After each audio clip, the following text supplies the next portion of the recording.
পুলিশের উপরে ইট পাটকেল নিক্ষেপ করতে থাকে। এইটা তো আসলে নিত্য নৈমিত্তিক ঘটনা হয়ে দাঁড়াইছে। এটার আসলে পার্মানেন্ট একটা সলিউশন দরকার। গতকালকে ঢাকা কলেজের একজন স্টুডেন্ট এখানে মনে হয় ড্রেস পরে আসছিল, এই যে সায়েন্স ল্যাবের একেবারে ওভারব্রিজের এখানে কয়েকজন সিভিলের ছেলেপেলে ছিল, যারা আমরা সিসি ক্যামেরা ফুটেজে দেখেছি। তো ওটা আমরা দেখতেছি, ওইটা তার দাবার খেয়ে ওটা সে পড়ে যায়, পড়ে গিয়ে তার গুরুতর আহত হয় এবং তাকে বেল্ট দিয়ে কিছু মারধরও করে।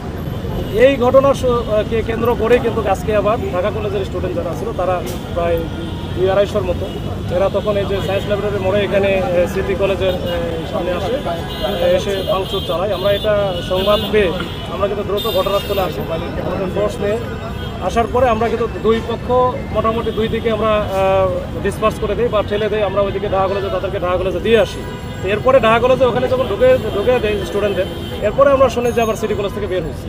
তো ওদেরকে আমরা আবার আস্তে আস্তে আমরা বলে টোলে এই যেখান থেকে সায়েন্স ল্যাব থেকে আমরা নিয়ে আসতেছিলাম।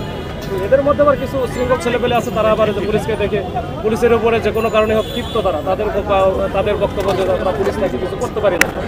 তো যাই হোক, এরপরে পুলিশের উপরে ইট পাটকেল নিক্ষেপ করতে থাকে। এরপরে আমরা ধৈর্য ধরে তাদেরকে কিন্তু সরাই দিলাম যে আপনারা রাস্তা থেকে আপনারা ক্যাম্পাসের ভিতরে চলে যান। ওরা তো চলে গেছে, না হলে আপনার অযথা যান চলাচল বন্ধ হবে, এটা ওরা আবার আসতে পারে, এটা উস্কানি এটা হইতে পারে। তো পরে কিছু ছেলেপেলে শোনে, কিছু ছেলেপেলে শোনে না, এর মধ্যে আমাদের উপরে ব্যাপক আকারে ইট পাটকেল নিক্ষেপ করছে। আপনারা হয়তো লাইভেও দেখেছেন।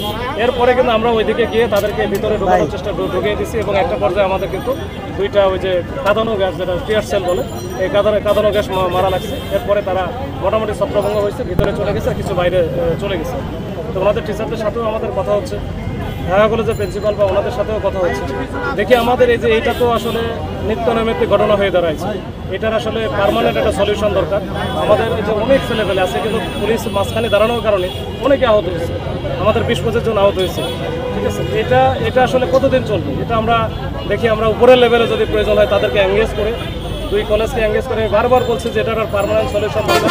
এখন এতে কখন যে কার ক্ষতি হয়ে যাবে, কখন যে কোন মানে প্রাণ ঝরে যাবে, এটা আমরা চাই না, এটা আমরা কখনোই চাই না। এটা আমরা চাই যে শান্তিপূর্ণ সমাধান। এই দুই কলেজের একটা মাঝে মাঝেই সংঘর্ষ বাড়তেছে। সেই দিনও দেখলেন মাত্র কয়েকদিন আগে, আবার গতকালকে ঘটলো, আজকে ঘটলো। এর শেষ কোথায়? এটা আমরা শেষ চাই। আমরা দেখি আমরা উপরে লেভেলে কথাবার্তা বলছি, বলে আমরা যেন এটা আমরা গোড়ায় বুঝতে পারি এবং এটা যেন আর ভবিষ্যতে না হয়।